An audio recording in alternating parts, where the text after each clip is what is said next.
TB2, we are back again with another great guest. You're joining the Burr, B-U-R-R-R-R. If you're going to spell it right. And joining the Burr is the King of the POW.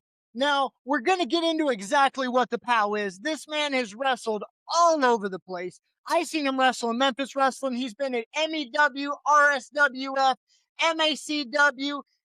I've heard people quote him as Chris Lexx is Memphis. I mean, there's nothing else that can really describe this other than that.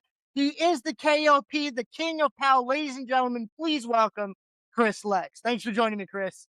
No problem, brother. How you doing tonight? It's another day in paradise. I'm above ground. I'm living the dream. You're right. Life is a paradise and it's a gamble like a paradise. You feel me?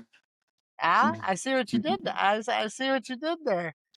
Um, First of all, general question: how's the body? How's the health? How's the mind? How we doing?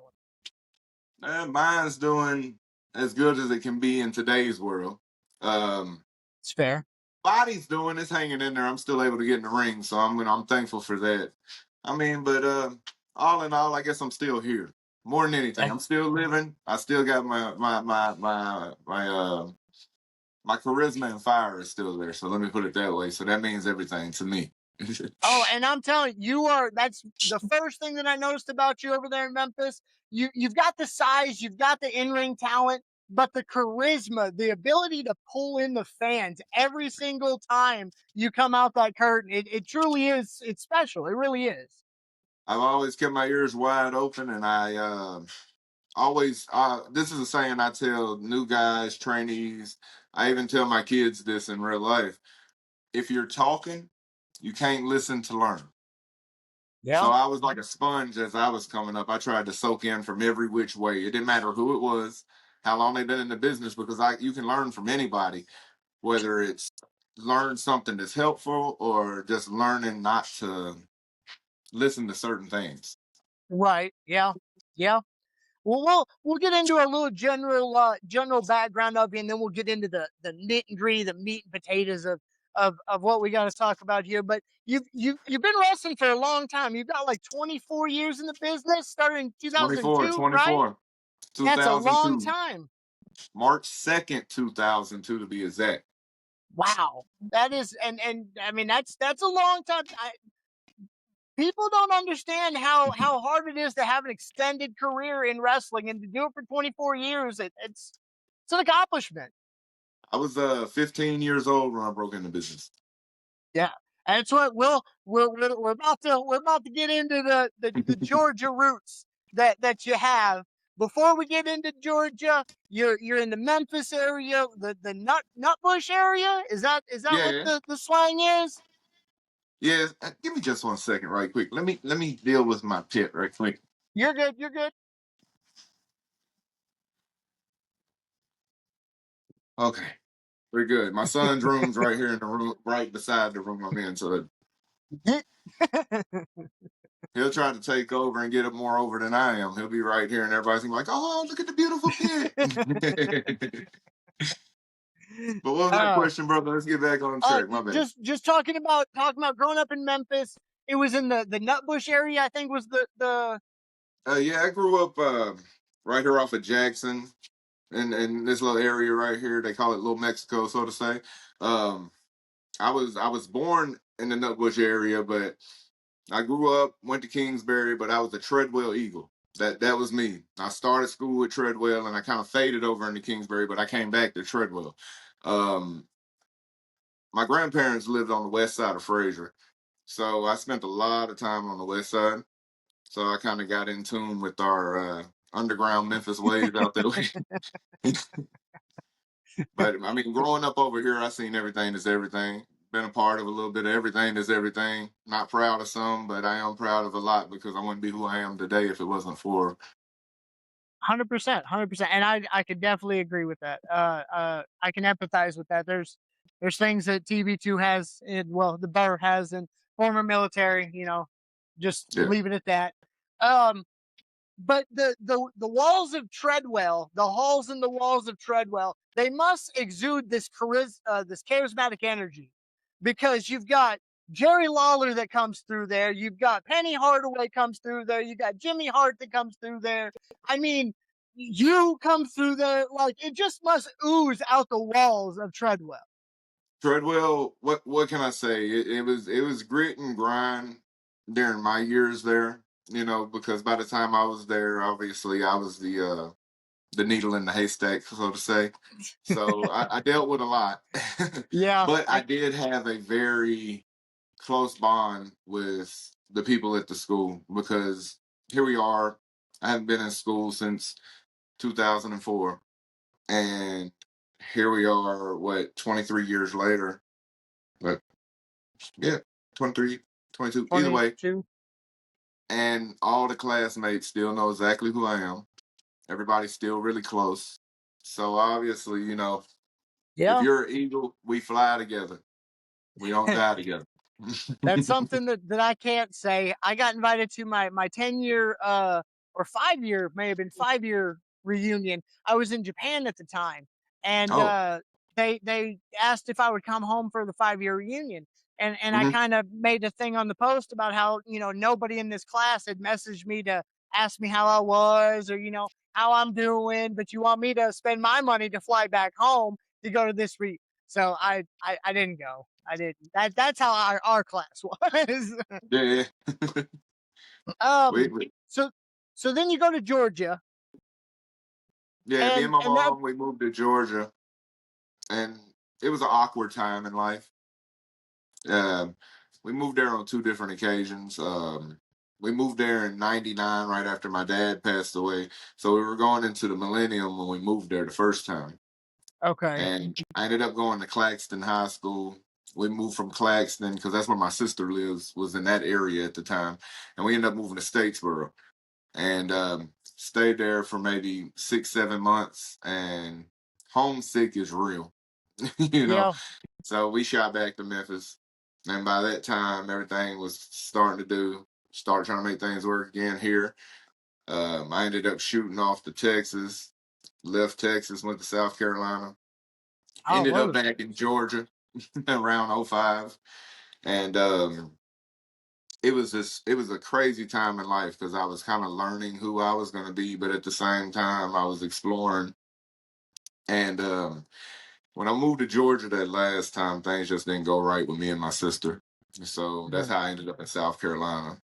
And when I uh, left South Carolina, it was around the time Hustle and Flow was coming out. It was the release day of Hustle and Flow when I came back to Memphis. And then I think wasn't very long after that, or it might have been within the same time range, Katrina hit. oh, So okay. the Yeah. city was the city, but it was starting to change because we were getting all these new people. So, Yeah. it was a wild time in life, just in general. And then I was still wrestling, and then I was on Corey Macklin's Memphis Wrestling, and a lot of people don't remember that, not realizing I was there with everybody that everybody praised. So yeah, you've gotten to see the change of Memphis over the years. Then. I got to watch the curtain get pulled back. I remember when kayfabe was to its fullest, but I get to see the way it is now. Yeah. Everything's so open. I was around when you see a guy that you were in a program with, and y'all fought at Walmart or the Denny's down the street or Waffle House or whatever. I remember those times. But see, I was the kid though, so people weren't paying a lot of attention to me because I was actually the kid between 15 and 18. People knew who I was, paid attention, but they weren't paying attention because I was so young. Yeah. But then it was like, then I started morphing and getting a little more street involved. And then as I've got a reputation in the streets, and then I kind of had this one foot that was over here in wrestling. So I involved myself in wrestling to keep me a little out of trouble from over here. And as it was vice versa. And you play in the sand, you know what I'm saying? Yep. And Yeah, for sure, for sure. While you were in Georgia, I know you've got some background watching wrestling with your sisters at the Mid South Coliseum, and then doing some background or backyard wrestling oh yeah. in Georgia before you go Yeah, back to Memphis. we used to all meet up at the bowling alley right there in Statesboro. There was only like three things you could do in Statesboro. And that was go to the bowling alley, the movies, or Walmart. Oh, okay. So I met a so I met a group of backyard wrestlers at the bowling alley one night when I was there, and we all just started meeting up all the time. Now they had a ring, but they lived a couple of towns over, and I didn't have a car. And my mom was Ah, already driving to Savannah to make sure that she could pay bills. You see, and like I said, at that time I was only like 14, so I started going to the gotcha. bowling alley, and I'd be at the bowling alley, and it'd be 8, 9 o'clock at night. We're out in the parking lot taking bumps. Mm, mm. And they would like build these little crowds of the people who were coming in. They'd stop and be standing there watching us. So like we're out here literally having full blown mankind style matches out here on the concrete in the parking lot. So I was fixing to get start doing the backyard deal with them because they had a ring, and that's where it was going to start. But we ended up moving back to Memphis before I got a chance to do that. Well, when we moved back to Memphis, we ended up living with my uncle right there in Fraser off James Road. And Okay. I used to sit there and never had nothing to do. So I'm flipping through the channels one day. And I think it was a Saturday morning. Well, we didn't have wrestling in Memphis on Saturday mornings no more. It had already left It broadcast. left. Yep. So I'm sitting there and I come across Channel 17, the public access station. And I had seen this little show called TAJJ Championship Wrestling. It looked like a bunch of guys around my age wrestling in a garage. So I watched this and I began to watch this like every weekend. And then I found myself calling my friend on the phone. I'm like, hey, bro, put it on channel 17. And we would be sitting here talking about this, watching this. And I'd be like, I could go down here and do better than these guys. Like, I was like, I know I can, or blah, blah, blah. And me and my mom ended up getting an apartment at Abington Apartments in Raleigh. So this is kind of where everything starts to kind of unfold. So I had been watching this television show that had been broadcasted by this 17-year-old kid named Adam Dunn. So I'm watching this wrestling show. I seen people like Derek King on there. I seen people like Flex from Too Cool 2, Mm. Yep. me, Mike Murphy, Rocker, V Man. I think Tim Grind even went down there at one point. But the thing is I start seeing legit wrestlers popping up on here now. So now I'm getting Yeah. interested. I'm like, maybe maybe it might be all right, even though it's in the garage. Uh, but So I'm sitting there one day. I got out of school. Me and my mom used to always watch Fox 13 News on Friday nights to watch like the Friday Night Lights and stuff, so I could see what went on with all the high schools or whatever. Well, this particular night they were like Memphis Fight Club, and I'm Mm. like Fight Club. So I see clips of this show that I've been watching. What happened is a guy by the name of Marcus O'Neill. He does the death matches now with like Mickey Knuckles and all of Okay. those folks. Yep. So at this time, he went by the name Tech Nine. Well, he had jumped off the top rope one morning, and I think he dropped a leg drop and put his hand down, and he snapped his elbow. Well, he wasn't nothing but 14. So when he snaps his elbow, he's running off screen and it's just going all over the place. This draws the attention of the news. Yeah. That'll do that. So this is where the beginnings of Chris Lexx comes into play.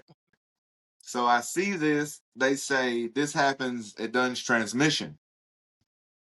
So now I get ready to go to school Monday morning. And I'm like, I call my sister Tanya, and I'm like, hey Tanya, I want you to call all the Dunn's transmissions and find out which one has the wrestling in it. So she does this for me. I get out of school and she's like, well, it's the one on Summer, 2525 Summer Avenue. Well, Danny Dunn or ends up giving my sister the number to his son, Adam Dunn. I link with Adam Dunn that same night or whatever. I'm there on that next Saturday, and everything else just kind of, Starts rolling. here we are. Yeah. Yeah. It kind of happens that way. Once the ball starts rolling, it just doesn't. You got to keep sitting on the ball. Don't Yeah. get it twisted. And see, But because TAJJ was the only television show that was a Memphis Wrestling produced TV show. Not Memphis Wrestling, but it was Wrestling in right. Memphis that was produced. And you start seeing legit people on there. Now you got different people like Tony Myers from Channel 5 back in the day. He's on here now. Charlie Laird, God rest his soul, he was on there now. You got people like Tommy Drama, Ruthless Ron McClarity. these guys are coming from Arkansas over here. Now they're doing the show. So now it's not just the kids on this show no more. And some of them It's started fading out because they weren't really serious about it. But you you got had legit a guys. particular few guys who were really wanting to do this, such as me and my brother Frank Crime, which is passed away. That was my tag team partner in the beginning, the 201 boys. Yep, And I'm about to get into that. it was it was a time because there was only a handful of us who really wanted it, and we stuck in there with the real wrestlers until we became legit. Alan Steele is the first real wrestler that I wrestled. Mm. So, like at this point, I had only been wrestling the guys at the transmission shop. And then when Tony Myers came along, he had a show at a middle school called Georgian Hills in Fraser. And I had got checked out of school that day to go do that show at that school. Oh, So nice. I get there and they're like, "You're wrestling Alan Steele." Well, I'm marking out. I go Yeah, out there and I'm like, Mom, I'm wrestling Alan Steele because at the time he was one of my favorite Power Pro guys. And now right. I'm fixing to get in the ring with this guy. Yeah, So, not riding Alan's nuts or nothing, but at that time that was a really big deal for me. Like Alan was like, "Oh shit, I'm finna wrestle one of the real guys," because Channel 5 was like always my pinnacle. That's what I wanted in my career. Like a lot of guys, they want to go to WWE, they want to go to TNA, WCW, those type of things. But being a Memphis raised, Memphis born, Memphis bred, growing up on Memphis wrestling, I just wanted to become the guy on Memphis TV. When somebody yeah, says Memphis Wrestling or Memphis in general, I want my name to be one of the first three names that somebody says. yeah. Like if you say, "Hey, there's a bunch of people in Memphis," you want to hear Jerry Lee Lewis, Elvis Presley, Jerry Lawler, and hopefully I hear Chris Lexx. Chris Lexx. And, and I've gotten that a lot though. So I've got the feel for that because like I traveled to Florida with Tattoo. He went down there to do one of the Florida shows with Ray Fury and a bunch of those guys. And when I walked in the locker room, the first thing they said, "Chris Lake, you still got Memphis on lock." And to hear that in a whole different state, it was like, like, thank you. Yeah, yeah, And that's the thing that a lot of people may not understand. I'm very gracious and grateful for any support that I receive in this business because this ain't an easy business to be in. Especially coming into the business the way I did. I kind of yeah, came through the back door, but I'm the last of the old school guys because even though I came through the back door, I gained nothing but pure respect because I would get the hell beat out of me and I would come right back. And I was a yeah, kid doing that. You know what I'm saying? I wasn't a grown man getting the shit kicked out of me by 30 and 40-year-old men. I was a kid. Some yeah. of the stuff, if we would have been legal about it, a lot of people would have went to jail back in the day Yeah, because yeah, yeah. I was going home. I'm talking about battered, but it. I never complained about it because I wanted it so much. Now, had they came to me and said, "Chris Lexx, I'll give you a job in TNA if you do this, this, and this," oh yeah, who wouldn't? Right, And this is during right. the time when the Asylum was rocking in Yeah, Nashville. So this is before big time TNA. This was, you know, I would have took the job instantly. WCW, I yeah, would took any of that stuff. But like I said, my deal, I wanted to be the guy here. yeah, And when I hear people say Chris Lexx is Memphis, it gives me chills because when you hear something that you work so hard for, because like I said, I've always been grateful for anything that I do in this business. I get to work somebody like when I got to work Moose, I was so grateful. And then to hear him tell me when we've been in the locker room, "Why aren't you signed?" When I got in the car, I got tears in my eyes because of that, because I couldn't answer that for myself. yeah, yeah, And to hear somebody, and he's been the TNA champion, he's probably fixing to flip over to WWE's roster. So you know what I'm saying? It's like, yeah. I feel like but I I feel like take you're what people give me and I store it, whether it's good, bad, or what, because you learn from everything, bro. Like you learn from bad things. But the thing is, regardless if it's something bad you're going through, if you can learn from it, that's beautiful pain, bro. yeah, Like for real, when you don't learn from something, it's just pain, and it makes no sense. Why did it happen? You didn't get nothing out of that. A lot of people just stick their hand in fire 100 times and not one time realize, hey, that's hot. yeah, I try to be the guy the first time I touch the fire. I don't want to touch it again. I want to learn from it. Yeah. I can deal with people without dealing with people, if that makes any sense to you. I know how to do business. I'm very professional. Like, I don't have to like you to do something that is positive to others with you. Yeah. You know what I'm Yeah. saying? Like, I just want to see people do better. Yeah.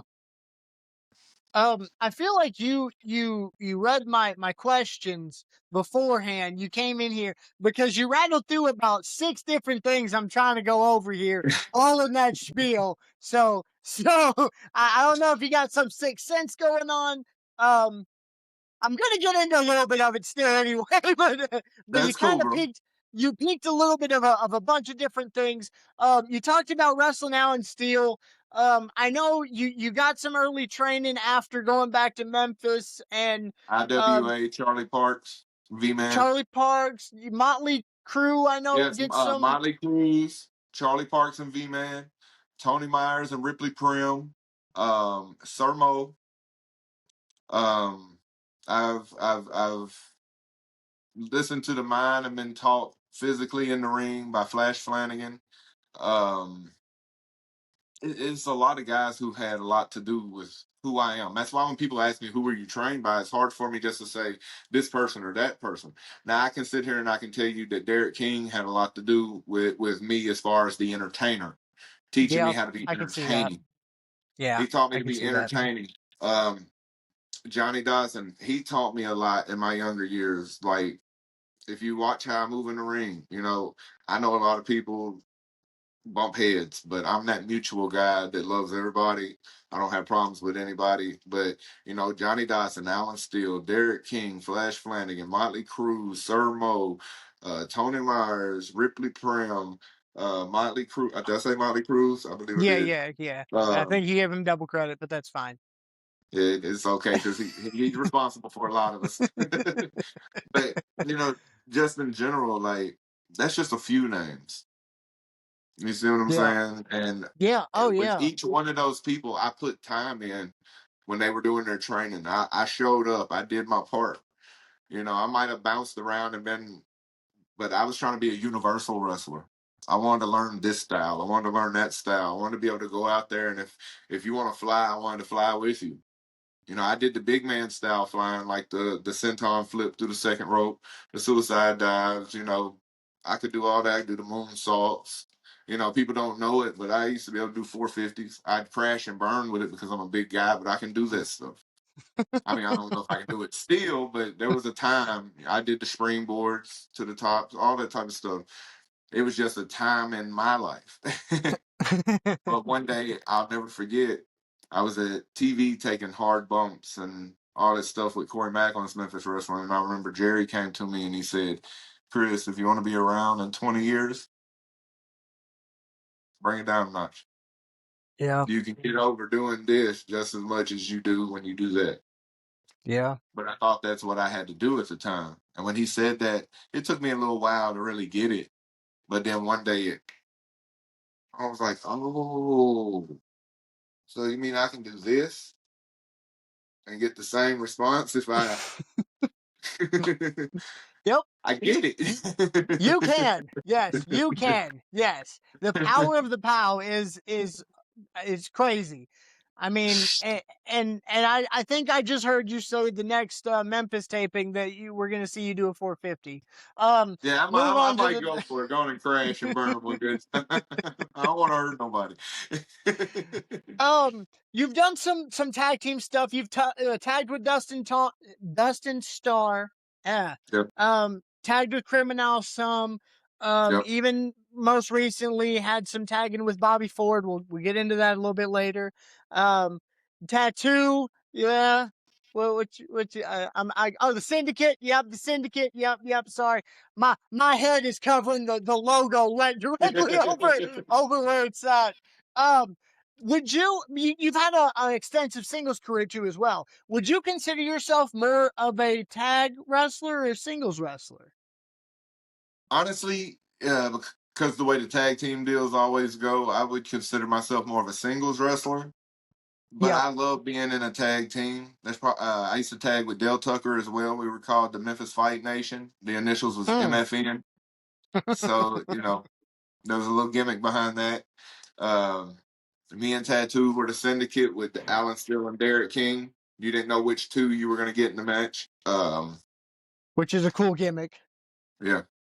And then, like you said, we had the 201 boys with Criminal. And then me and Dustin, we were like the odd couple.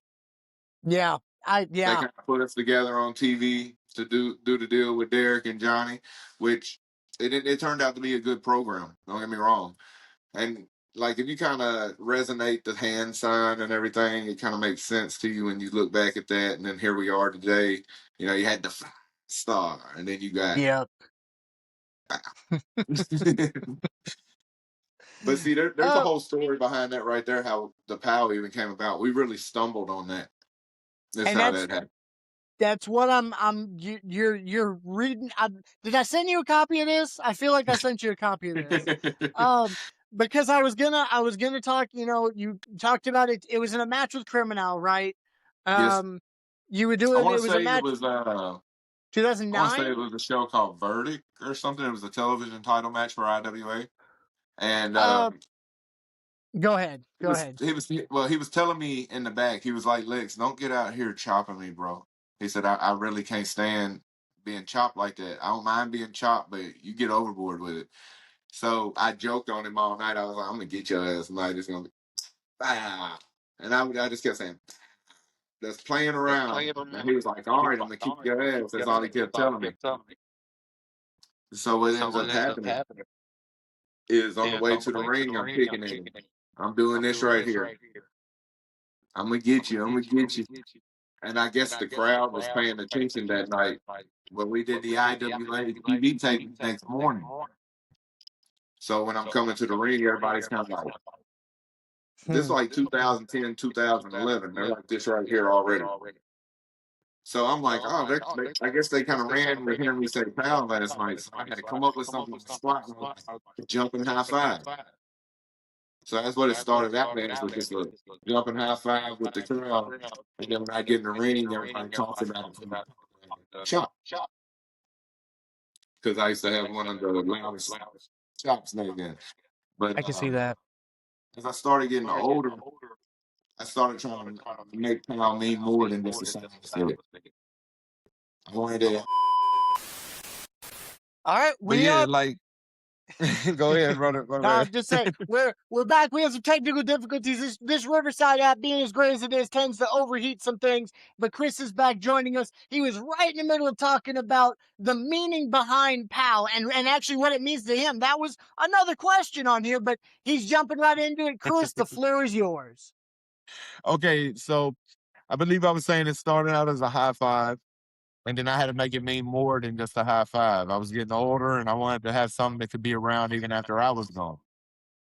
So the whole deal with the POW is this. In life, every day I wake up and I think to myself, you got to progress. We all need to overcome something. And once you can progress and overcome, that's when you truly win. Yeah. So it don't matter how many times you get knocked down, it's about how many times you get back up. Yeah. And I really lived by that. Like, you got to progress, overcome, and win. And I was like, well, damn, POW is POW. Let's feed it to everybody. Yep. So that's what we do. We progress, we overcome, and we'll win. Yes. And it's over. The POW is over. I mean, I'm telling you, every time I'm in the house at Memphis, it is something that gets the people excited.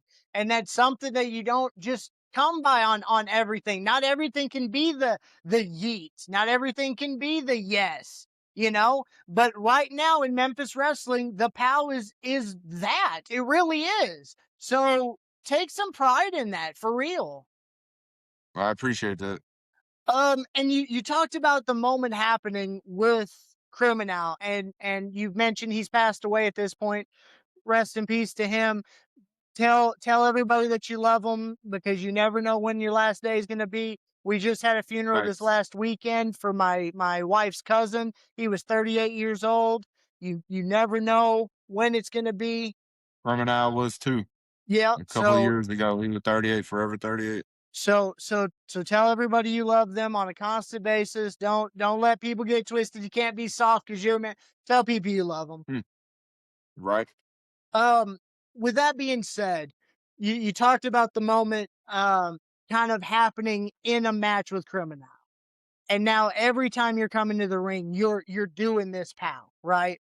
What Yeah. does it mean to you to have that associated with the memory of somebody that does mean that much to you? I mean, every time you do it, it takes you back to that memory. Yeah. How does that feel to you? Is that Sometimes it can overwhelm me. yeah, And the reason I say that is because I have a lot of supporters. I have a lot of supporters who's been there since day one that'll go tooth and nail over me. yeah, But Frank really believed that I was the new king. yeah, He really believed that there's nobody that could touch me. He said when it comes to stepping in the ring, dealing with the people, he really felt that I couldn't be touched.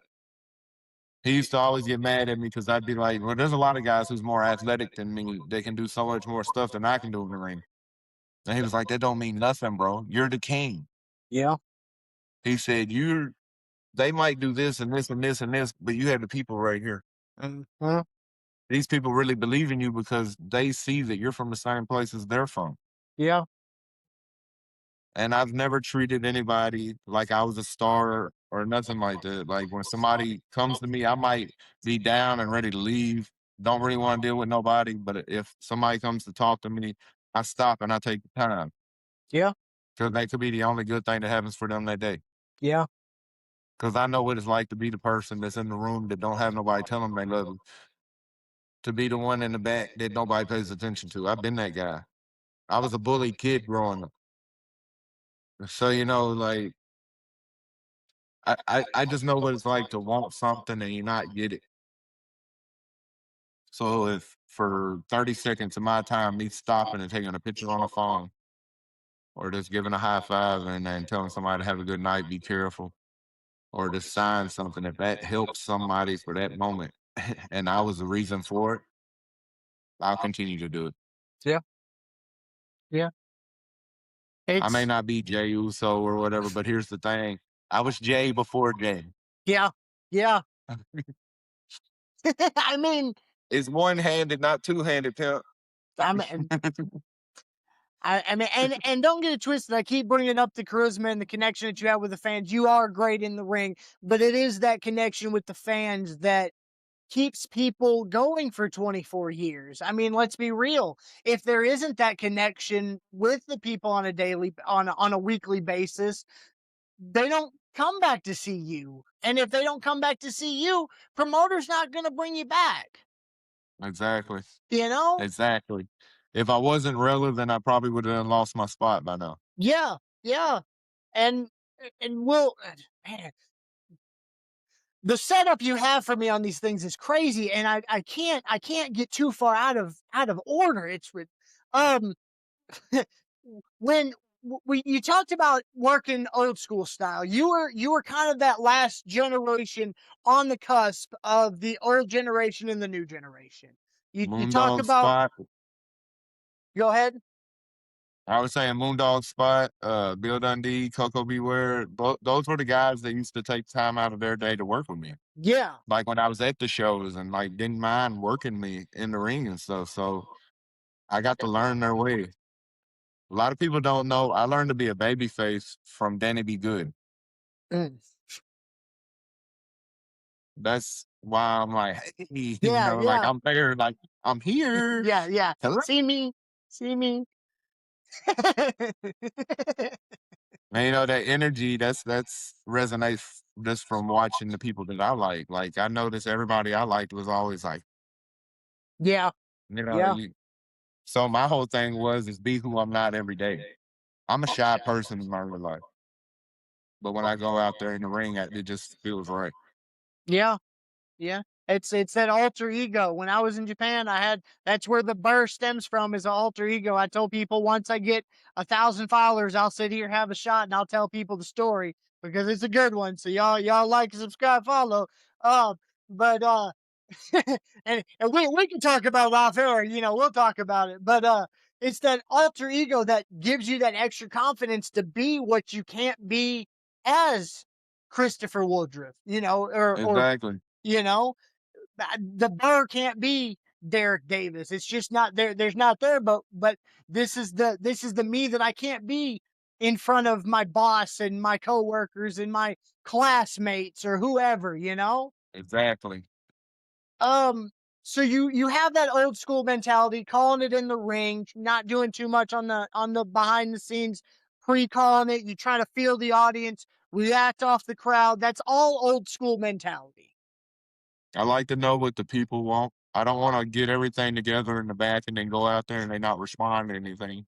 Yeah, Not saying that it doesn't work, but you have to be strategic about the way you do it if you do it that way. You can't just go out there because you know the dance and run through it. yeah, Because a yeah, lot of guys, they be so hell bent on trying to remember, they don't take a moment to pause and settle it and let it happen. They just get out there and they're like, okay, I know I was supposed to. It's like, when do we go? Puh, puh, yeah, blah, blah, blah, blah, blah, blah, blah, blah, hey, blah, blah, blah, blah. Oh, whoop. Now we're back to it. yeah, It's got to resonate with the crowd because everybody in the crowd don't keep up. Like, if you're like me, my reading comprehension isn't the greatest. I have to read something 3, 4 times to realize, oh, that's what it's saying. And you have people that watch stuff and don't get it the first time. yeah, And you got to dial yourself down a little bit and then speed it up. That's why I try to treat my matches like a roller coaster. We're going to get started. Then we're going to, oh, and then up. And then we're going to moderate. And then we're going to give them something. Whoop, whoop, whoop, whoop, whoop, whoop. Wham, wham, wham, wham. Oh, bring it back down. yeah, yeah, for sure. And I let all the young guys get their stuff in. I Yeah, make sure they get their stuff in, but in the process, I tell them, you can get your stuff in, but we're going to do it my way. yeah, yeah. Tell my story. You'll get your stuff, you'll get your spots, but we're telling my story. Yeah, we're working together, not against each other. Yeah. And that's something that a lot of people don't realize early on in the business, I feel like, is because they're trying to outdo the next guy to get that spot. I feel like they lose the working together to where everybody goes up. They find themselves working for the boys. Mm, If you work for the people, the boys will pay attention. yeah, But if you're working for the boys, why did we have these people pay to come in? yeah, yeah. So That's really how I look at it, bro. Like, it's okay to work for the boys. Like, if it's something that the boys know you've been working on and they're standing there waiting to see you get it in, that's one thing. But when you go out there, you're solely working to try to impress the boys, that's where you lose connection. yeah, Like, I want the boys to go ooh and ah to the stuff I do, right. but I really rather want the people sitting out there that's paying to see all of us go ooh and ah. Yeah, yeah.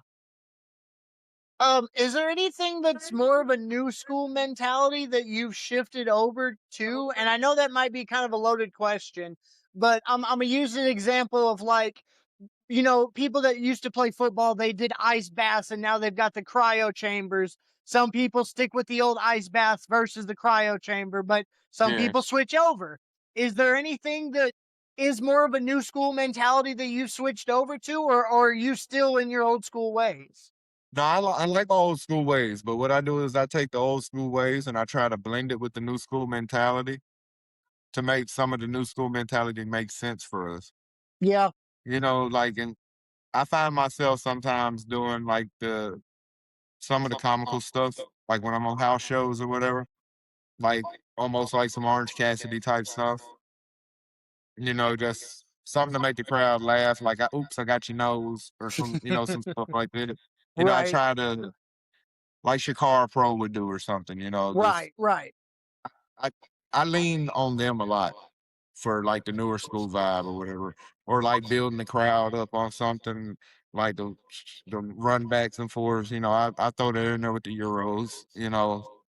But I try to stay old school majority of the time, but I do keep my mind open to what the new school is because it's what it is now. And if I'm not giving them something from it, they're gonna say I'm that stubborn old guy, which I'm not.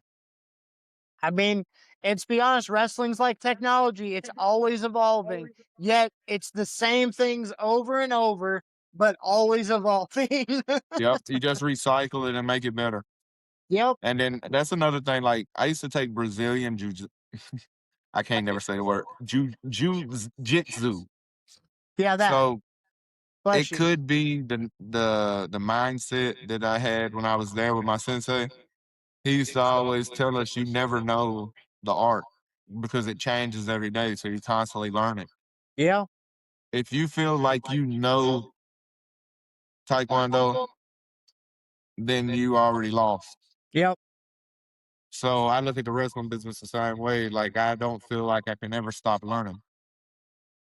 And I don't Yeah. feel like I can not pass on small things that I may have made a mistake on or things that I learned that helped my craft. So I try to pass on as much as possible. Like if I see a young guy come through the curtain or a young girl come through the curtain and they're so angry with themselves, I have to pull them to the side and tell them it's not about messing up. It's about how you're going to cover it up. Yeah. Because it's not win, because we are.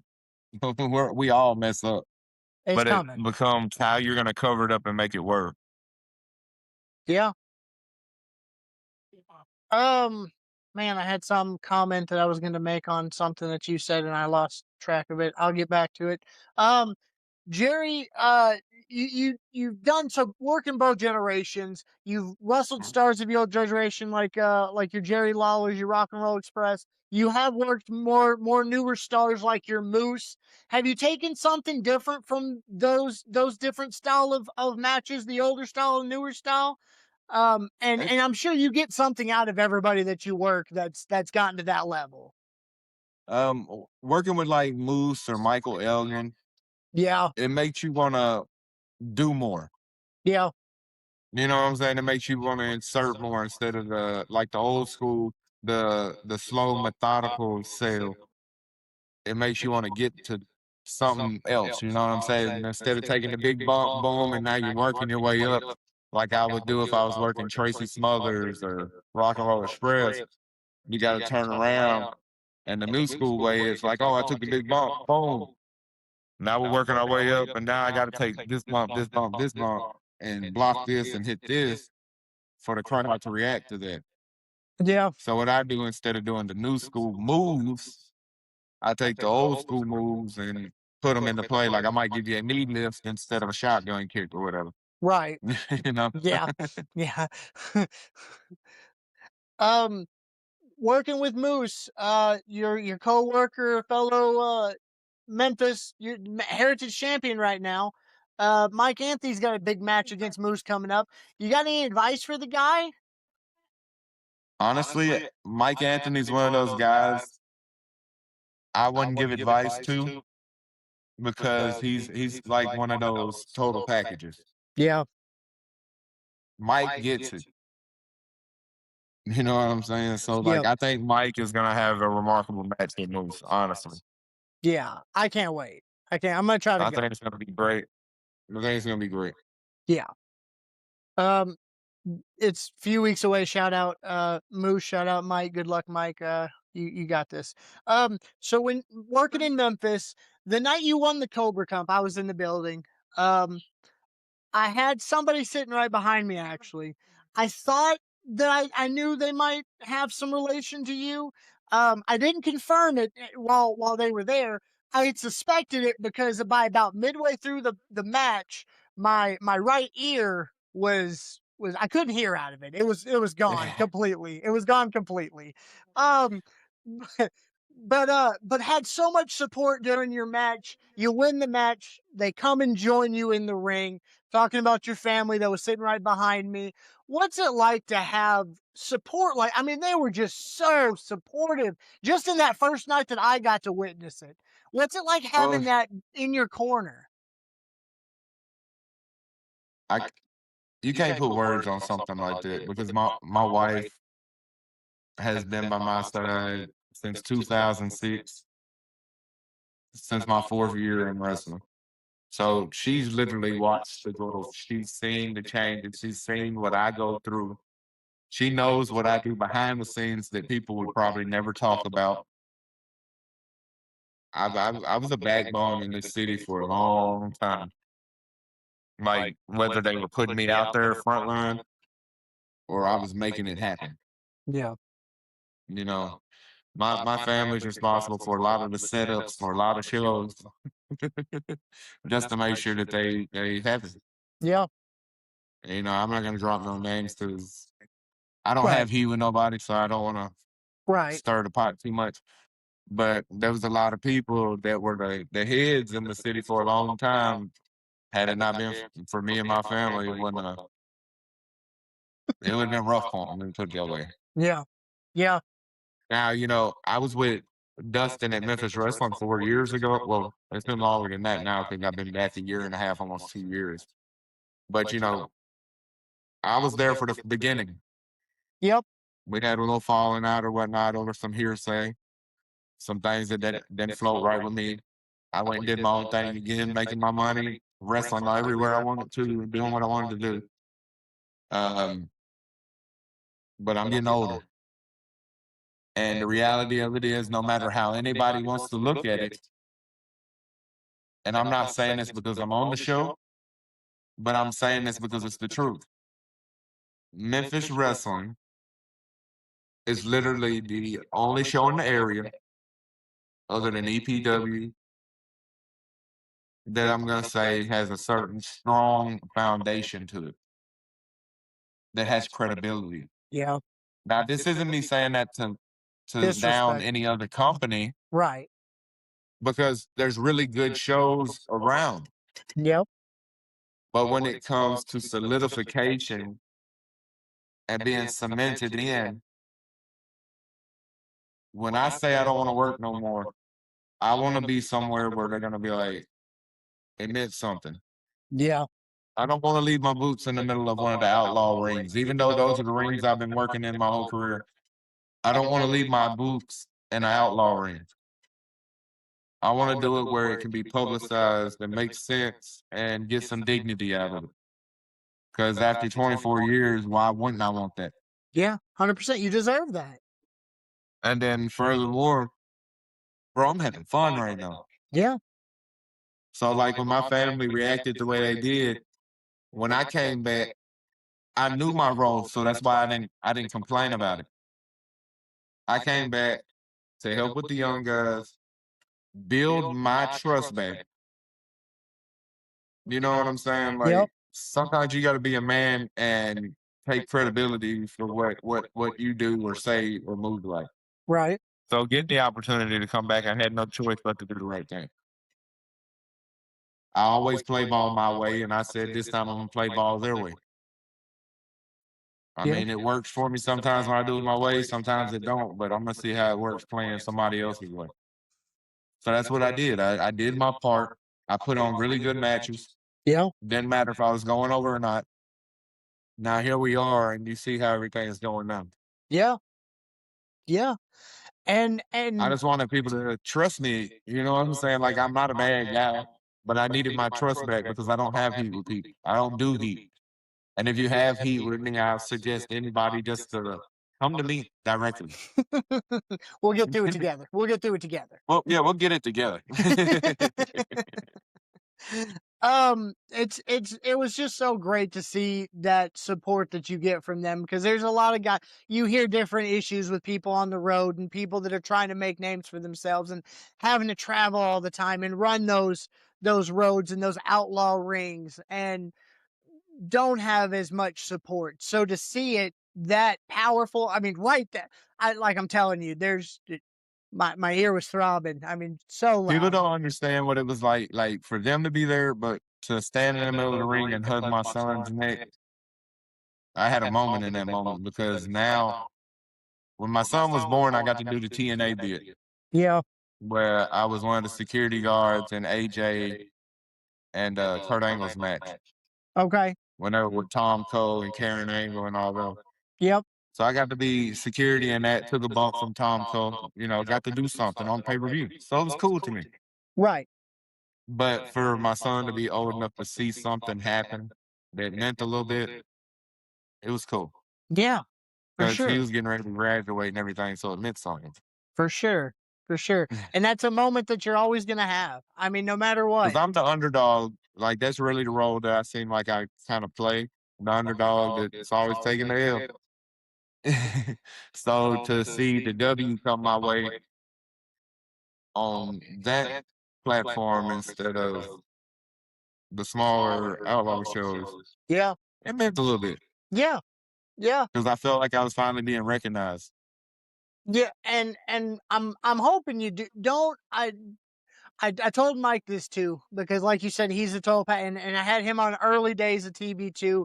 Great to have on here. But I told him this: the main roster right now on WWE on Raw, the main roster, the main event talent are all in their 40s. Yeah, So I from mean, Penta to Jay, all the way around, like all those guys are in their 40s. And that's something I told my son today. Like, what would you? Well, he's right here. What was you telling me about the guys in their 40s now when you was watching the show when they were watching Raw earlier? You said, yeah, even though y'all getting older, y'all still can keep up with having young guys and used to. They're the guys that's making the show interesting, ain't it? yeah.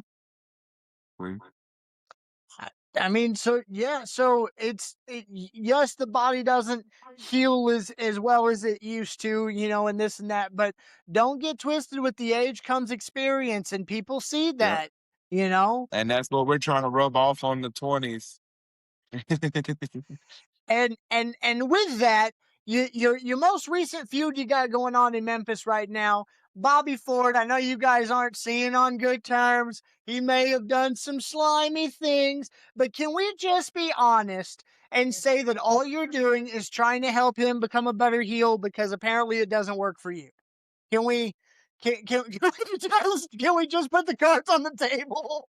I'm just trying to make Bobby as sleazy as possible. It's If you working. notice, he's kind of coming off like Sean when he turned on Marty. I told him this the last. He's got a little bit more of aggression coming out, and I don't know if that's this feud that's with you, but it's definitely coming out week to week. You see the shift happening with Bobby now. I'm That's the enjoying old it. school. Yeah, yeah, it works. That's where I come into play right there, bro. It works. Because I love what Bobby Ford does. I love this. But to see it go from a babyface deal to a heel gimmick, Yeah, it works. yeah. And it worked great. It worked great. I tell you, Because you random. can love the hating. Yes, yes. Random Bobby Ford story. I was at Memphis. I was at a taping. We were talking. I was talking to somebody backstage. He had stopped by, was trying to sell me an 8x10 and a headband. And I told him I was good. And he walked by. And about 15 minutes later, I'm talking to somebody else. And he walks by and he tries to sell me an 8x10 and a headband. And I tell him I'm good. And he walks away.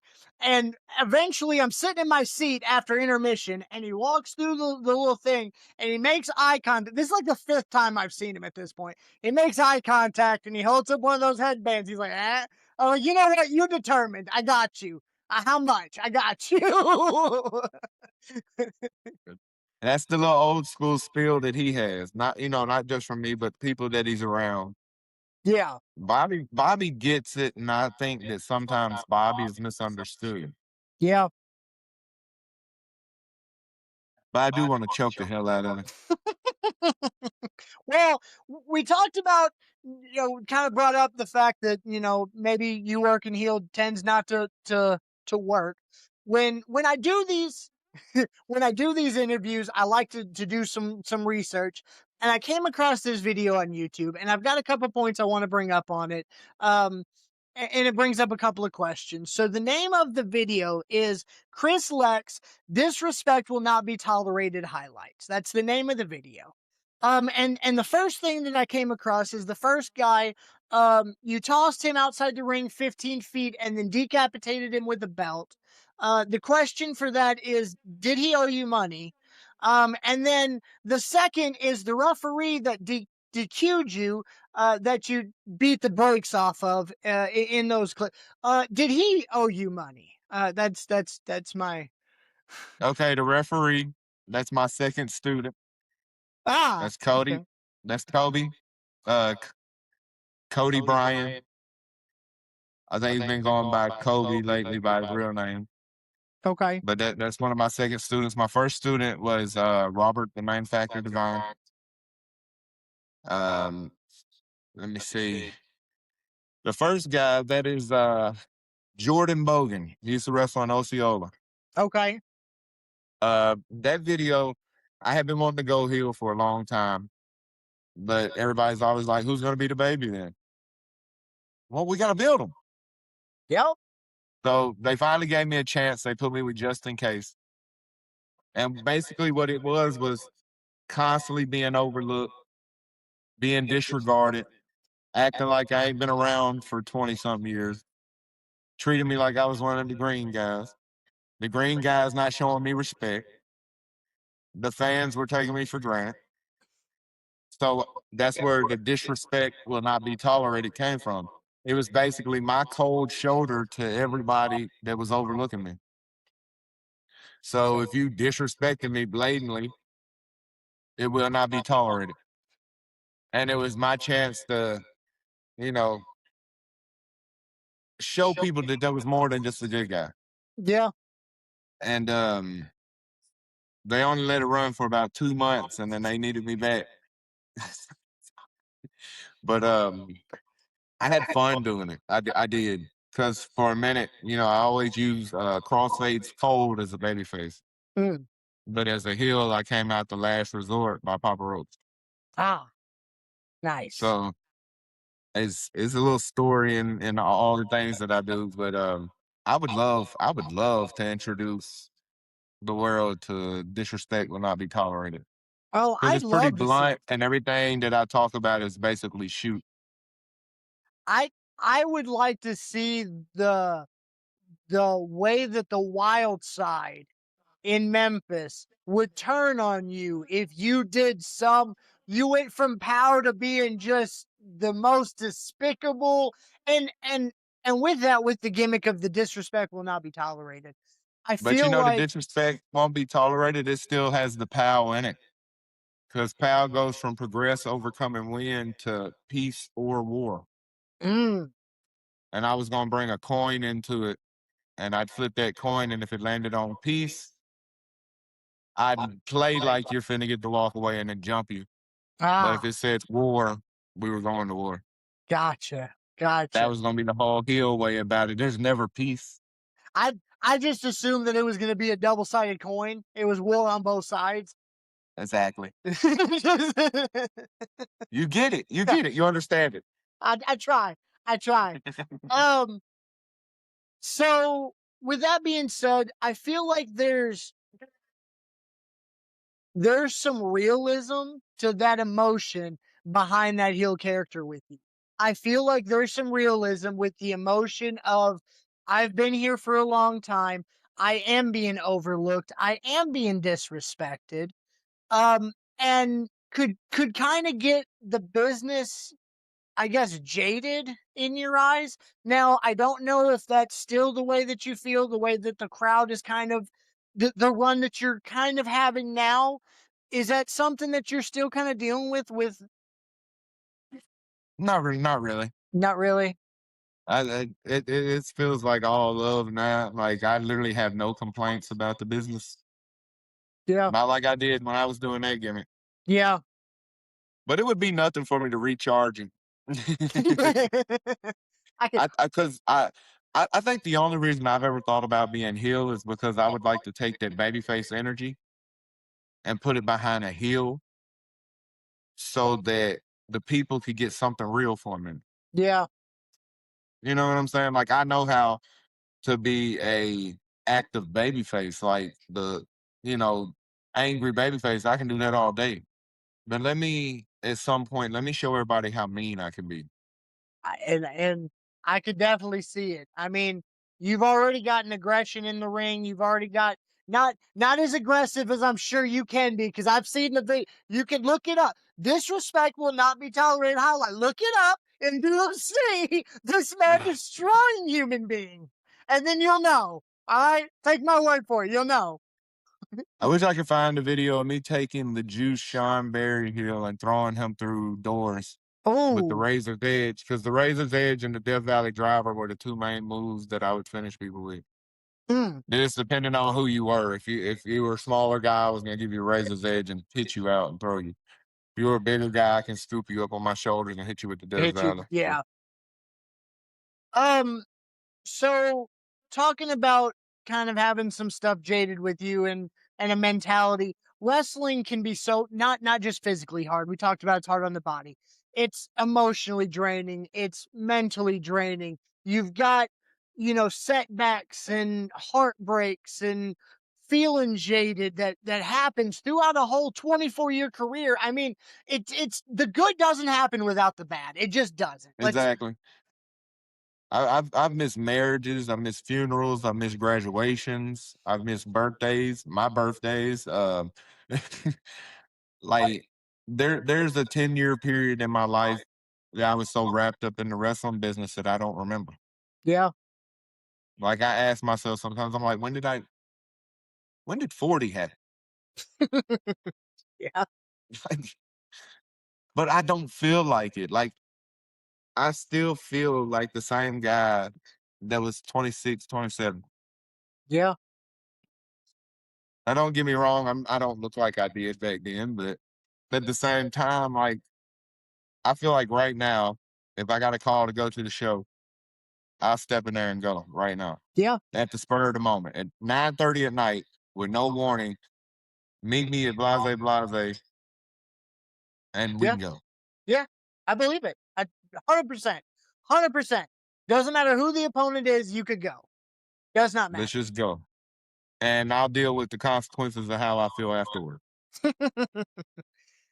How do you keep a strong mental, emotional health throughout dealing with those heartbreaks and stuff like that through a career?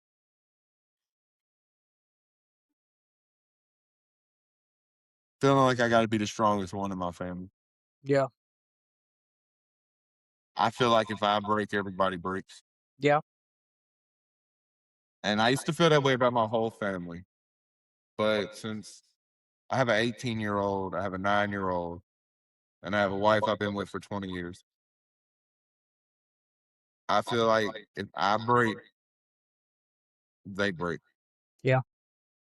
So my wife, she gets a little more of what goes on, but I can't give up. Like I'm not John Cena, or I never was really a big John Cena fan. I like his movies more than I like his wrestling, to be honest. But I'm not knocking who the guy is. Like he did his part. Yeah. He did what he was supposed to do. I give him Yeah. his flowers for that. I most certainly do. But it's just, I just, bro, I don't give up. I can't give up. I don't know why I can't, but I won't. Yeah. And with my son, he just graduated and everything he's got going on, he's trying to figure out life. He's been stepping in the ring a little bit lately, and he's not bad. He's a little rough around the edges, but he's been training his whole life. Once he gets certain things, he's gonna be a monster if he really push with it. He loves baseball and football, but if he really pushes Yeah. to be a phenomenal wrestler, he's got it. Yeah. And he's a big boy. My son is 6'2", 235 pounds, and he has a clothesline like Bradshaw. Oof. And I told him off the whim when I seen that, I said, "We're not gonna push you as no high flyer. If you're gonna do this, I'm gonna bring you straight out the gate on a big man vibe. We're not gonna get you stuck in that loop like I got stuck in because I was a big guy that got treated like one of the small guys. And I kind of got myself stuck in that small guy role for a long time. Right. I Right. don't want that for him if this is what he wants to do. Right. And I'm finna start taking bookings where me and him tag and I'm gonna train him in ring during the show so that he ain't got no choice. Because he's been paying dues forever. He's actually been in the business since he was 14. He started reffing. Right. So he's been a referee for 4 years. Yeah. So he's been in the ring to see what goes on and everything. And now if he gets ready to take it serious, I know what I'm capable of. So I know what's expected from him. And I know what he can do on the football field. Yeah. And if he can get that hand-eye coordination for wrestling, Yep. he's definitely better than David Flair already. I mean, he does have Flair as the last name, but as for a bar for wrestling, I don't know if that's the best Yeah, his comparison. wrestling talent was a flare in the pond. Man, it's like dropping a firecracker in the water. It was like, ooh, all that big buildup. Yep. Well, that was fun. Maybe I'm gonna have to take one of those clotheslines from him. I took a chop not too long ago, just because to give the fans something fun. So maybe I can take one of these clotheslines, one of these Memphis tapings, and we'll give these guys a show. And I'll regret it and ice myself for the next 3 days. So that'll be fun too. Moment of self-reflection. Not to be disrespectful, this is just you looking at you. 24-year career, still going strong. What has kept Chris Lexx from the next level? Chris Lexx. Yeah. That's my honest truth. Hey, that's I'm so Memphis and I'm really true to this city. Like, I never thought I became bigger than the neighborhoods. yeah. But like I told you in the beginning, like I never really wanted to be anything bigger than Memphis. But my thought pattern was this though: if I couldn't capture Memphis, how can I capture anywhere else? And this is my home. So, the hardest place to get over is home. Yeah. 9 times out of 10, all your haters come from where? Yeah. Home. This hometown. So if I can make my hometown and the people who hated on me become a supporter, then I said I would worry about the next level. Now I'm too old, honestly. I'm not gonna say I'm too old. I'm getting there though. Not a spring chicken. Exactly. But again, if the opportunity ever knock, I'm gonna do what I gotta do and I'm gonna make it happen. I Yeah. just ain't had that opportunity to say, hey, come try. Because back in the day, I used to send emails, video packages, promo pictures, promos, paragraphs. I've sent short stuff like this. The Tate twins tried to help me go to AEW a couple of years ago. Mm. They were giving me all the information I needed to try to go. The boys, Yep. they Yep. were, because, I used to work with them and stuff at MEW and everything. So they were sending me QT Marshall's information, this person's information, this person. I talked to QT for about a week and a half, 2 weeks, sent them videos, sent them everything that he asked for. And I never heard back. So it is what it is. That's it. I can't make somebody want to look. No. You just got to become undeniable. Yeah.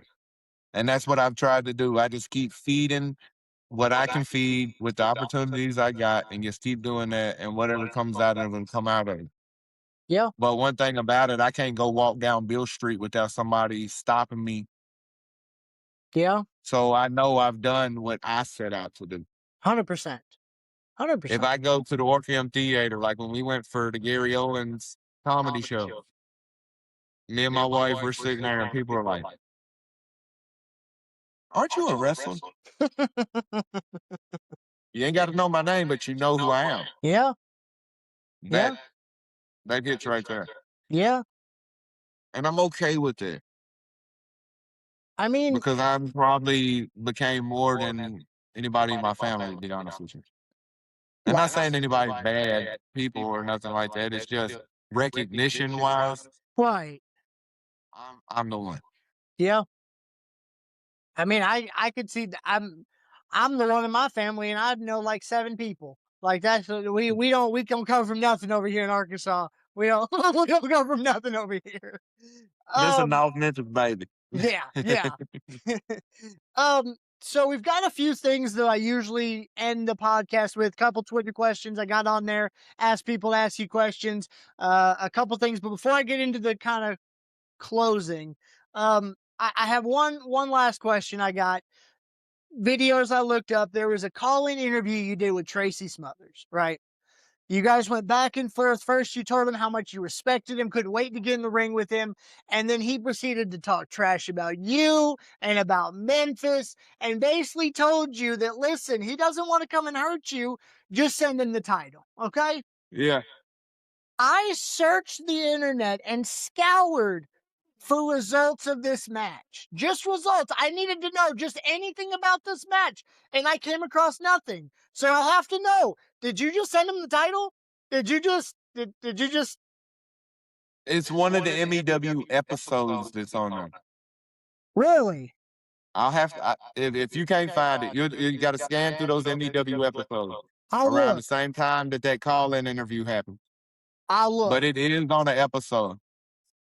Because it wasn't on like cage match. It wasn't on nothing. Well, I kept my title, and I got a W over Tracy Smothers. Hey, can't take that away from you either. Nope. And that's another thing I tell people, like, I've worked so many people. I forget some of the people that I've gotten to work. Yeah. But I've never had a complaint from the guys who were supposed to be the guys. Yeah. Jerry Lawler worked me. I had a tag with TJ Wells. Finally get my moment. It was a tag match against Jerry Lawler and Bill Dundee. And I got TJ Wells as a partner. But, as I always do, I spoke positivity to TJ. And I went and did my part. You progressed and you overcame. I progressed, we overcame. And it was a win, even though we didn't win. Right, right. For experience. Because when we got to the back, Bill and Jerry was like, Chris, thank you. Yeah. Because Jerry was having knee problems that night. He had fluid on one of his knees, and he said, 40 years in the business, I've never wore a knee pad. And I got a knee pad on tonight. But everybody who has seen that match, like my colleagues, like Tattoo and others, they be like, bro, you look like you belong in that era. And I was slugging it out with King. I always wanted to do that, and I finally got my chance. And it looked like mirrors.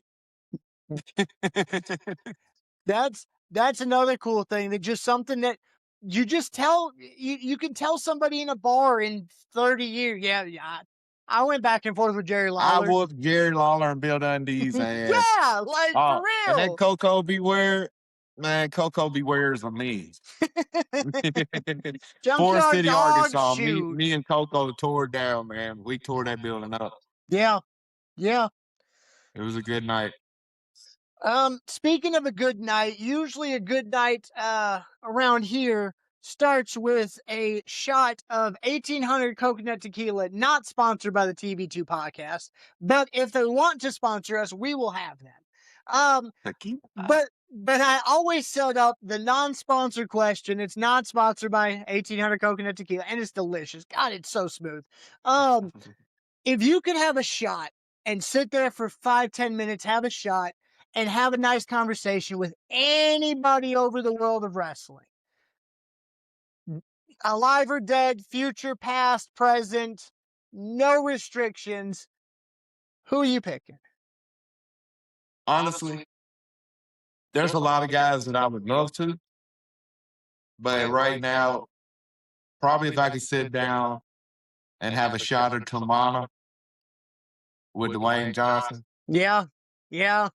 Trying to get in the door of acting to say what I got left. Yeah. Yeah. That would be who it would be, because his father thought highly of me. Yeah. Yeah. So to be able to sit there with the person who was birthed by this person that thought highly of me, I think that would be cool. For sure. For sure. Because I remember Flex Cavana and meeting him as a kid, Yeah. but he don't know that that same kid is a professional wrestler too. Right. Right. So let's catch up. Yeah. Let's have a coffee, have a Terramana. And tell me how to get behind this camera. Yeah, right.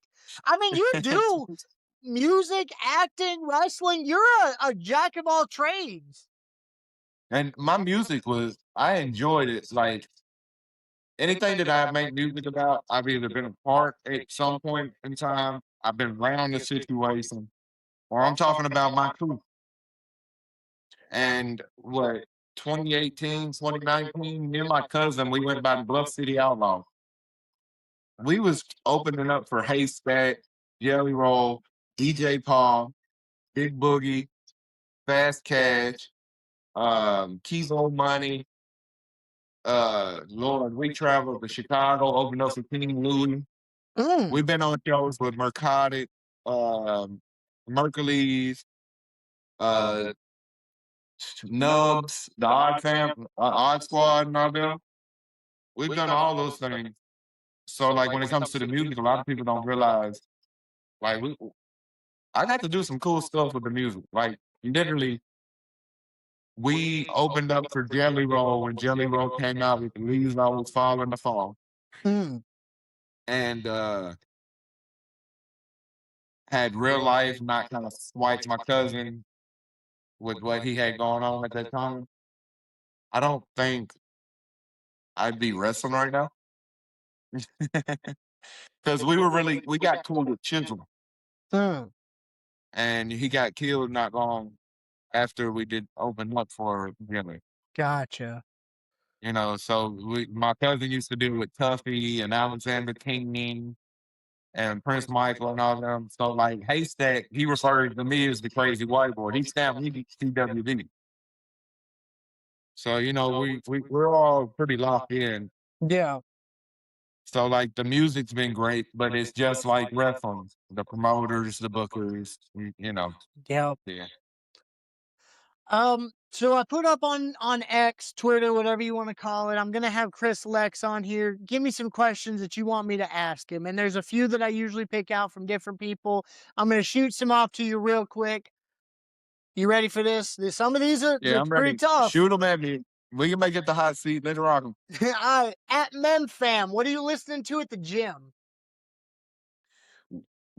Well, I don't do the gym, but I will go to Shelby Farms. And they got the big track around. Oh, And yep. what we do, we'll run. Me and Tattoo will go run, walk, do push-ups at different locations and stuff. And like I really follow him when it comes to working out because he loves to work out, and I like to eat. So, We have that in common.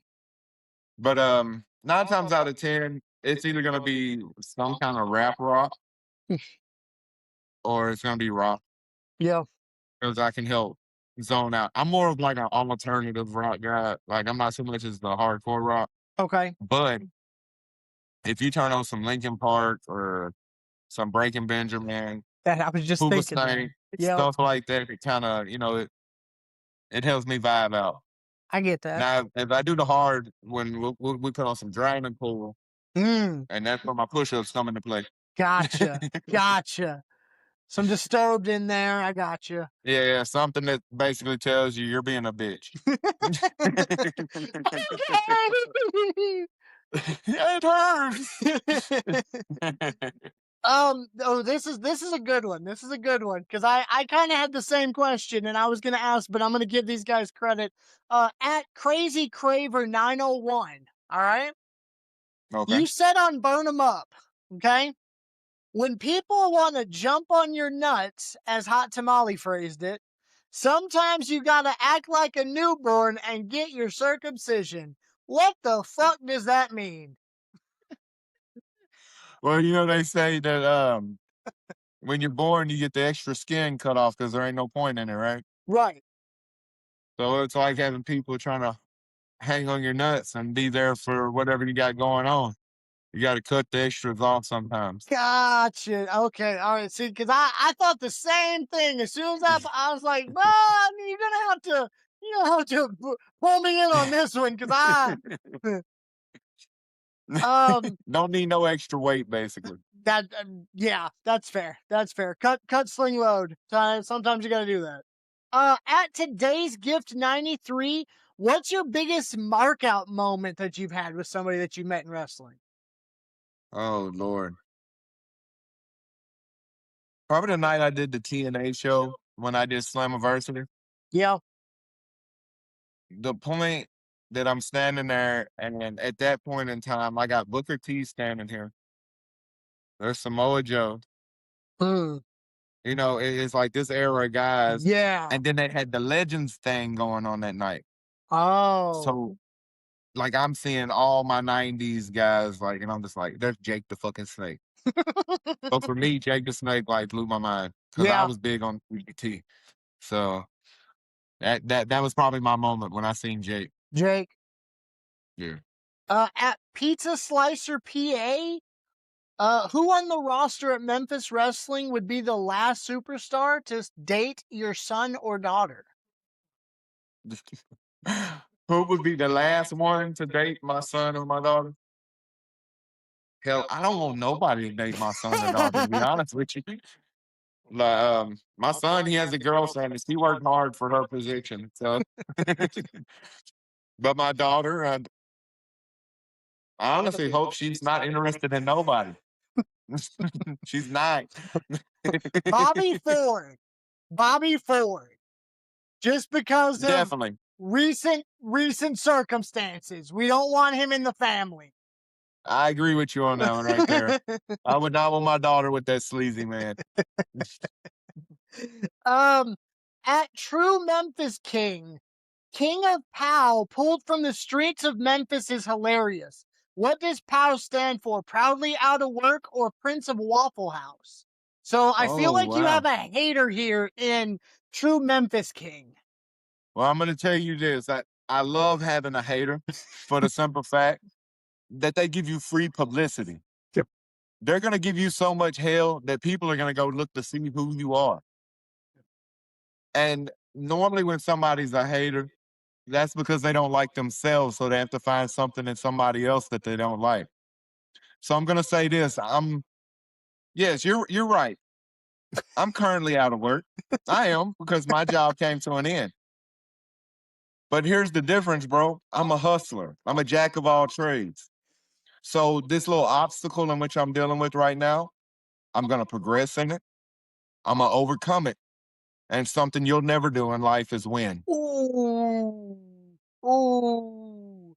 At True So Memphis I hope you have a King. nice night. Yeah. What was that Ooh. name on there again? What was his At, name again, or her at name? True Memphis King. Yeah, at True Memphis King. Yeah. Self-proclaimed, right? Yeah, probably. Most likely self-proclaimed. Probably. That's the Yeah. difference between me and whoever he is. I did not self-proclaim myself as the king of POW. I said I was the master of POW. And the fans are the ones who started hollering king. And they decided to crown me at an RSWF show. Mm. Now, let me put you on something. The king of POW word, phrase, whatever you want to call it, that came from Antoine Wise, the leader of the Wise Church. Because he watched the people collectively come in my direction.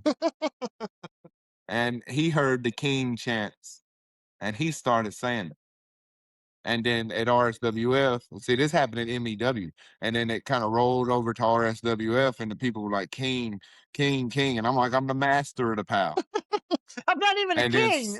exactly. And then CeeLo and them brought me out and presented me with a crown. And from that day forward, it was the king of POW. Yeah, see? Because So the people was literally looking at me as the king. yeah, so you're The Rock's the people's champ. You're the people's king. There you go. I mean, and this self-proclaimed True Memphis King, honestly, it's probably a what do they call them, fake Twitter accounts that they have? It's probably somebody on the Memphis roster. A troll. Yeah, it's probably Bobby Ford. It's probably Possibly. Or it might be Bosley, because Bosley wants to be known as the king of Memphis. Boz Or, is or Hunter Havoc. He thinks he's the king of Memphis. I might be asking around. I might be doing a little bit more research. I just kind of pulled it off the site, but I may be doing a little research here on this. We'll Might see. have to do a face to face with this person. Yeah. See if they really want to say Prince of Waffle House face to Prince face of Waffle House. in the parking lot of the Russell Center. Chris, I have two last questions. One's a little bit negative, last ending in a positive note. We end with the TB2. The first one I've got to ask, I ask everybody on here, what's your biggest pet peeve you got in wrestling? My biggest pet peeve, people not believing. Yeah. If you don't believe it, the people won't believe it. Yeah. If you go out there thinking you're just doing a job, guess what it's going to look like when you go out there? It's going to be bland. It's going to be like unseasoned food. Yep. Ain't nobody going to taste it. Ain't nobody going to want it. Yep. If you go out there and you rear back and you hit somebody, I'm not saying knock the hell out of them, but if that's what it takes to make it look good, do it. Yeah. Stop complaining. This is professional wrestling. Yes, we're here to take care of each other and protect one another, but this is still a business that was based on fighting. Yep.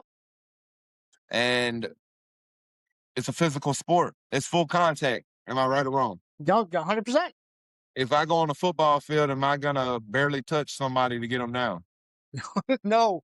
All your power. You say you're trained, you should know how to take something to make it not so bad. As I should give it the proper way, but I'm just saying, like, right. I shouldn't have to slow my roll down for you to get it right. Yeah. Especially if you think highly of yourself. Yeah. I've never complained. I mean, everybody ain't me, but complaining ain't never been my criteria. Yeah. And the last thing I gotta ask, new people coming into the business, anybody watching here, wanting to get into the business, young in the business, give them their best advice from Chris Lexx. The best advice that I can give anybody that wants to get into the wrestling business is be dedicated. Know that you're going to miss out on a lot of things. You got to be willing to sacrifice family and things like that in order to get what you want. If you really want what we have in the business and you want to be somebody, and that may be what stopped me, is because I wanted my family to be with me. Yeah. And that was a big thing for me. And that could be what stopped me. But the thing is, you got to be ready to sacrifice everything that you care about and you love. Yeah. They got to be, it's like a relationship at the end of high school. They got to be ready to go to two different schools or wait for the one to get back from school. Yeah. And that's where you learn the reality of it. If you're going to break into the business, remember that if you're talking, you can't learn if you can't listen. So you got to shut your mouth, open your ears, and be aware of everything going on around you. You got to know that at the end of the day, this is still a business. This ain't about being selfish. It ain't about getting yourself over. It's about getting the guy you're in the ring with over. It's about getting the whole show over. My match doesn't mean a damn thing if I have a great match and every other match on that show is ass. Yeah. Yeah. So look at getting the show over, not yourself. Because the only way you get over is if we all get over together. 100%. Chris, I appreciate you giving me the time. I appreciate you being open tonight. And just meeting with me here. I mean, we've talked a couple of small talks in the back of Memphis, but I'm glad to sit here and actually have a nice conversation with you. And just kind of, learn more about you. So with that being said, I appreciate you coming on. Is there anything, last words for the people, where they can find you, what you got going on? Well, I'm going to say this. You can catch me at Memphis Wrestling. We got a lot coming up with Memphis Wrestling. Yep. So just be on the lookout for Memphis Wrestling. That's the biggest thing for me at the moment. Because, I was doing the tag stuff everywhere else, and that's kind of slowed down a little bit. I don't know what the bookers got going on, but hey, whatever. It's fine.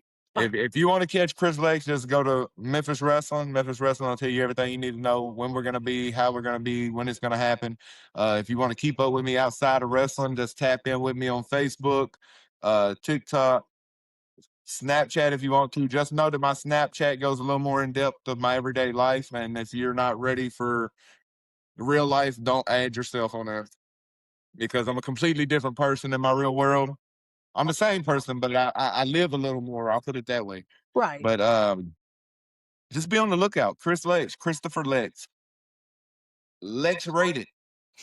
You know, anything Lex, because when you're dealing with Chris Lexx, it's going to be a Lexifying moment. You're going to enjoy yourself because it don't take but 5 seconds to get a Lexecution and you're out of there. It's over. So, That's right. but Memphis Wrestling is what I got going right now. So if you want to know anything that I got going, just tap in with Memphis Wrestling. Chris, I appreciate you. Thank you so much for coming on and joining us. And like I said, being open, telling us about your story, telling us about your lofty career. And hopefully I'll have you on again soon. Whether it be signing for one of these companies, TNA for a little contractor, whether it be maybe you put the boots and There's leave them in the something ring in Memphis, you know, where there's a middle ground everywhere. And we want you to come to TB2 and be your source of that that stuff. Now, I will say this. I have been sending emails to JCW. Oh, So ooh, I'm trying to see if I can get something out of that. ooh. I have been And I'm talking to okay with that. I have been talking to Paige Collette since TB2 started because I've known her for years, and I cannot get her to set a date to record. It is ridiculous. So if I do, I'll drop your name in there too because I'm pretty sure she knows some people over there at JCW. Yeah, I appreciate it. You know, the outbreak, those are my guys. You know, me and Jackson, we have a lengthy past when they went by DJ Stunner and Sin. So we may need to talk some contact information because I've sent Jackson some messages trying to get him on the pod and I can't get no response. So maybe I you need to. might have to go to the shoot profile. Yeah, I might need that. Because I definitely want to get him. I've seen him wrestle a bunch of times, and the whole between the Crowleys and the outbreak and all that. I'm mesmerized by it. So I really want to get into the meat and potatoes about that. So Yeah, me shout and out to Sin him. used to go tooth and nail back in IWA days. Yeah. Great guys. Chris, I've wasted enough of your time. Thank you so much for joining us. We'll have you on again for sure. In the meantime, I'm sure I'll come by and see you at Memphis. I'm trying to get out there. If you've still been here for this whole video and been watching Chris, obviously you're a Chris Lexx fan. He appreciates it. TB2 appreciates it. Make sure you like, subscribe, send this to your buddy. Go to a Memphis Wrestling show. I am the Bird, B-U-R-A. This is Chris Lexx, the King of POW. Remember, you got to progress, overcome, and win. And ask yourself, are you ready? Are you ready? Are you ready to feel the... So tune in weekly when the bell goes ding. Talk about the greatest in the way. Making pushes, returns, surprise debuts. Left it backstage, whisper we bring it to you. New scripts needed, just passion and mic. Two wrestling nerds with the loudest takes. If the Mac bitch shaking over, title gets lost. You'll hear it first from the Burrow and the boss. Yeah. TB2 God. Oh, good.